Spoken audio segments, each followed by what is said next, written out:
English podcast. From Learn English with Joy. Hey there, friends. Welcome back to Learn English with Joy, the podcast that brings you real English, real stories, and real growth. I'm Chris, and I'm so excited to be here with you today. And I'm Emily. Whether you're walking to school, cooking dinner, or just taking a quiet moment for yourself, thank you for joining us. We love being part of your English journey. Today's topic is something that can truly change the way you speak English. We're talking about one of the most powerful fluency skills you can build: thinking in English. Have you ever caught yourself mentally translating every sentence before you speak? Like your brain is working overtime, sentence by sentence, going from your native language to English? It's exhausting, right? It really is. And guess what? You're not alone. This is one of the most common challenges English learners face. But here's the good news. It's 100% normal. And even better, you can totally train your brain to think in English more naturally. That's right. Thinking in English doesn't mean you have to be perfect. In fact, we don't want perfect. We want progress. Just like learning to ride a bike, you start slow, you wobble a little, but with time and small daily practice, it becomes second nature. So today, we're going to walk you through simple strategies that you can use every day to stop translating and start thinking in English, even if it's just 5 minutes at a time. Ready? Let's do this together. Before we dive into the techniques, let's talk about why this skill matters so much. Why is thinking in English such a game changer? It really is. Because here's what usually happens. You want to say something in English, but your brain starts in your native language. You form the sentence in, let's say, Vietnamese, then you try to translate it, and then you try to speak. That's a lot for your brain to handle in real time. Exactly. It's like trying to use Google Translate on a weak internet connection. Your brain becomes a slow-loading website, lagging, freezing, buffering, and by the time your English sentence is ready, the conversation has already moved on. That's so true. I remember when I first started learning French. I would say every sentence in Vietnamese in my head first, then search for the French words, then try to say it. And by then, the moment was gone. It was frustrating and made me feel like I couldn't really express myself. Right. And that frustration leads to hesitation. And hesitation leads to silence, which is the opposite of fluency. Let's break this down.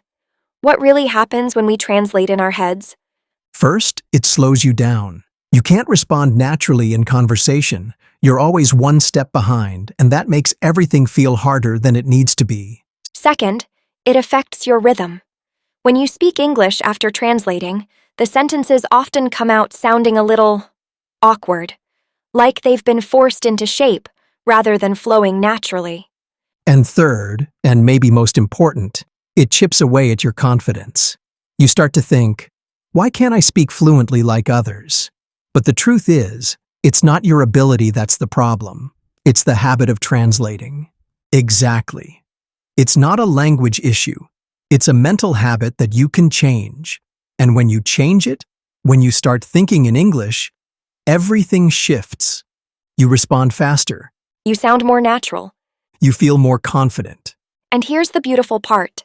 Thinking in English doesn't mean you know every word. It just means your brain is learning to work with English instead of fighting it. We want to be clear. Fluency is not about speed. It's about comfort. It's about how at ease you feel when you speak. Yes, some people speak slowly but clearly and confidently. And that's fluency. Others speak fast but hesitate, correct themselves, and struggle to connect thoughts. And that's not fluency. So if you've ever felt stuck, like your words are trapped in translation, this episode is for you. Because the moment you stop needing to translate every word is the moment English starts to feel like your language. And we're going to help you get there, step by step. With fun exercises, small habits, and real-life examples that you can try every single day. You don't have to think in perfect English. You just have to think in English. So stay with us, and let's explore what it actually looks like to start thinking in English, starting today. Let's begin with something simple but powerful, something we like to call a mini thinking challenge. Here's how it works. Every day, choose one short moment, just 5 minutes, and challenge yourself to think only in English during that time. That's it. 5 minutes. No translating, no switching back and forth. Just English thoughts as they come. You might be thinking, what do I even think about for 5 minutes? Don't worry, we've got you covered. Start with your daily routine. Let's say it's morning and you just woke up. Try asking yourself, what do I have to do today? Then answer in English. I need to wash my face. I have a meeting at 10. I want to buy groceries after work. Keep going. I should call my friend. I hope the weather is nice. I'm hungry. I'll eat toast. It doesn't have to be fancy. It just has to be English. And if you get stuck, that's okay. Just use simple words. Don't know how to say laundry detergent? Just say, the soap I use to wash clothes. Yes, you don't need big words, just clear thinking. Even something like, I'm tired, but I have work is already a great start. I personally love doing this when I'm brushing my teeth. It's quiet, I'm not distracted, and it's just me and my English thoughts. That's such a good moment. I do mine when I'm walking or waiting in line. Sometimes I even ask myself questions out loud, like, what did I do yesterday? And then I answer, I worked in the morning. Then I had lunch with my sister. We talked about her new dog. That's a great point. You can talk to yourself in your mind, or even whisper it. No one has to hear you, but your brain will notice the difference. Here's a tip. If 5 minutes feels too long at first, start with 2 minutes. Use your phone's timer. Set it. Think. Done. The key is consistency, not perfection. Another fun idea? Pick a theme for your challenge, like food, or my weekend, or my dream vacation. Then think about that topic only, in English, for 5 minutes. I love that. It makes the practice more creative. You could even end each session by writing down 1 or 2 new words you wish you had known. Then look them up later. Remember, these challenges aren't tests, they're brain workouts. The more often you do them, the stronger your English thinking muscle becomes. Exactly. And when it becomes a habit, just like brushing your teeth, you'll notice you start using English without effort, without fear. So starting today, try this. Set a timer, pick a simple topic, think only in English for a few minutes. That's all. You're already on your way to fluency. Coming up next, we'll talk about how to turn your daily surroundings into English lessons, with no books, no pressure, just your eyes and your brain. Stay with us. Welcome back. Now let's dive into our second strategy, something super simple but incredibly effective. It's called naming your world. This is one of my favorite ways to think in English, especially if you're a visual learner. And the best part? You don't need anything, just your eyes and your environment. Exactly. Here's how it works. Wherever you are, at home, outside, on the bus, look around and start naming everything you see in English. Let's try it right now. I'll look around the room I'm in. There's a white mug, a wooden chair, a window with blue curtains. The sun is shining. Simple, right? So simple and so powerful. You're not just practicing vocabulary. You're training your brain to connect real-life objects directly with English words, without translating from your native language. I do this all the time when I'm out running errands or waiting in line. I look around and silently say, a red bag, a child in a yellow shirt. The man is talking on the phone. The traffic is loud. And that's the beauty of it. You're building real-world vocabulary. You're not memorizing from a textbook. You're learning from life. Try combining what you see with your senses. Describe colors, sounds, movement. The bus is moving fast. The sky is gray. The dog is barking. I smell coffee. It's like turning your day into a live English movie, and you're the narrator. Oh, I love that. You're not just naming nouns. You can describe actions too. She is walking quickly. He is laughing, the baby is sleeping, the music is loud. And don't worry if you don't know the exact word. Just describe it in English as best you can. Can't remember umbrella? Say, the thing people use when it rains. Still English? Still learning. Exactly. That workaround thinking is a huge part of fluency. It's better to speak simply than to freeze or switch to your first language. Here's a great tip. Do this in the morning to warm up your brain. When you wake up, look around and name 5 things out loud. Pillow, blanket, phone, window, slippers. You could even keep a small word journal with you. When you see something and don't know how to name it, write a description in English, then look it up later. That's an excellent habit. I did that with sticky notes once. I labeled items around my kitchen. Fridge, microwave, sink. It really helped. Or make it a game. When walking with a friend, you can both try to describe what you see, only in English. Keep it light and fun. And remember, this isn't about speed.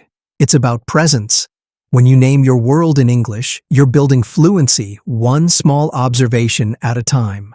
So next time you're out and about, take a few minutes to look around and name your world.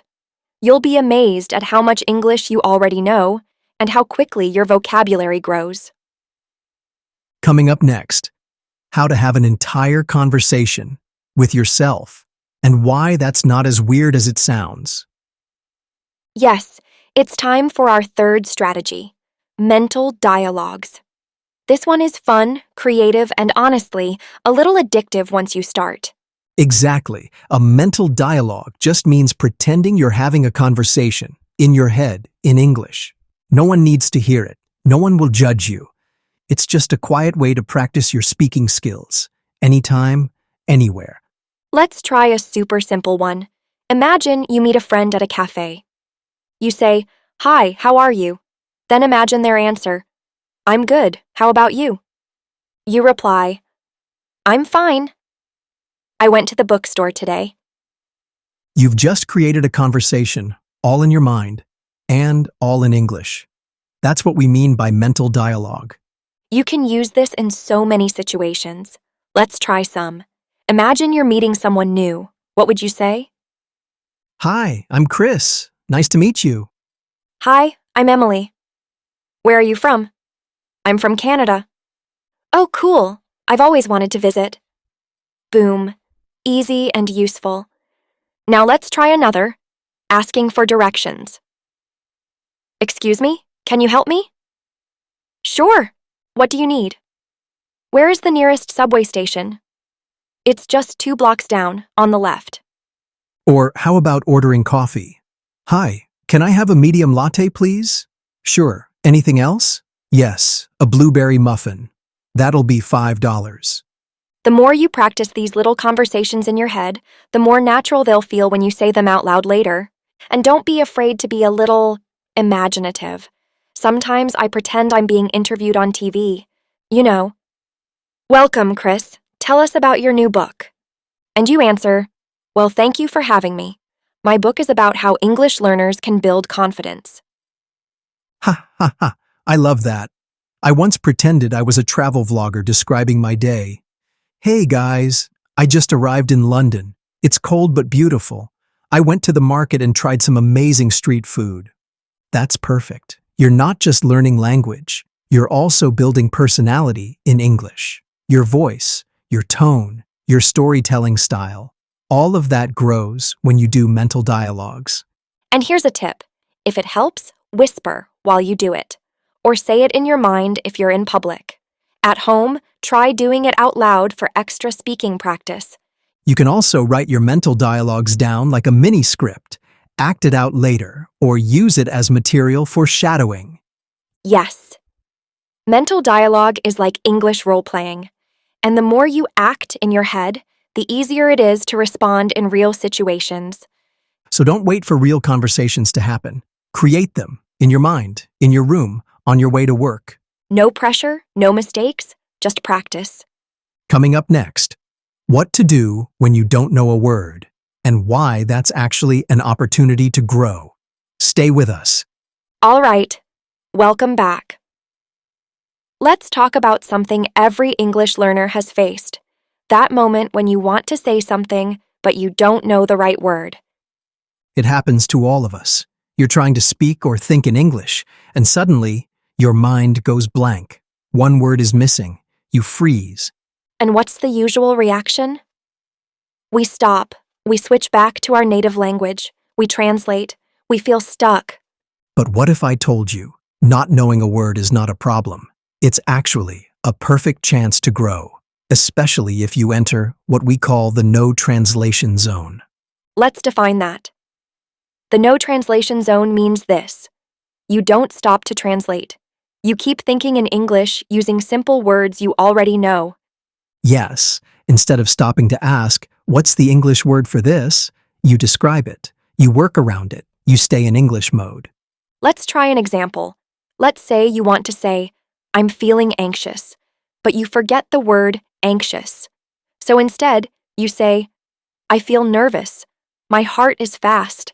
I can't relax. Perfect. Same message, just using simpler B1 level English. You didn't stop. You didn't translate. You kept the conversation going. This is such a powerful skill. Native speakers do it all the time too. Sometimes they forget words, and they describe instead. Exactly. It's not about fancy vocabulary. It's about communicating clearly. Let's go over some more examples. Can't remember exhausted? Say, I'm very tired.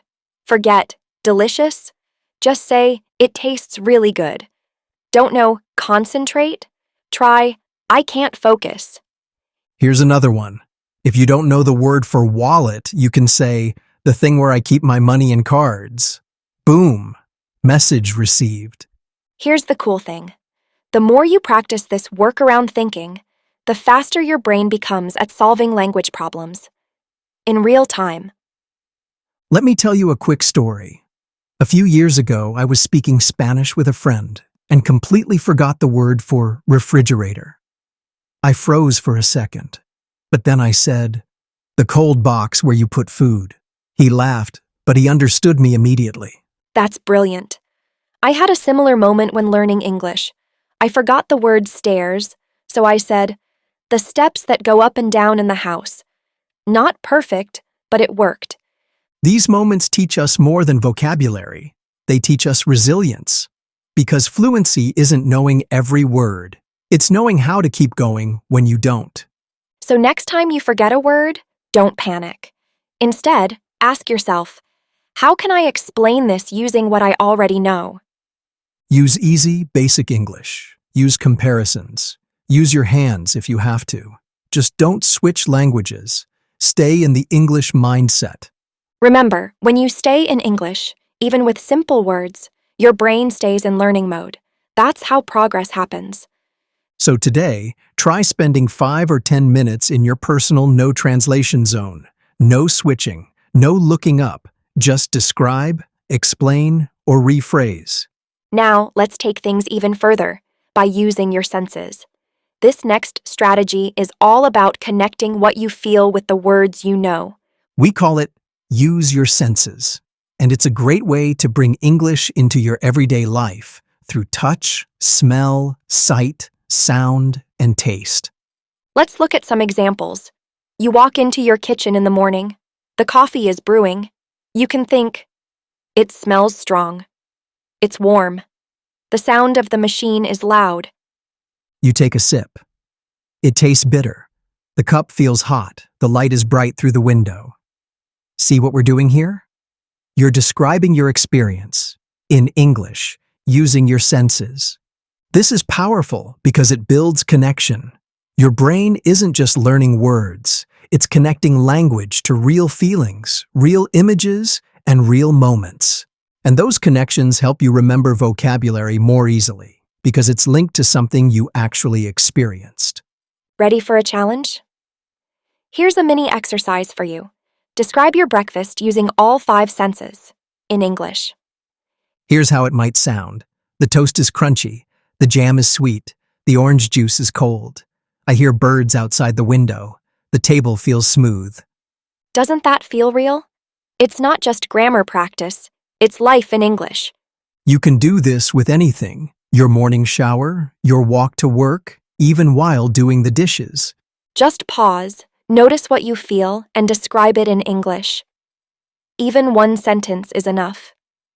The water is hot. The wind is soft.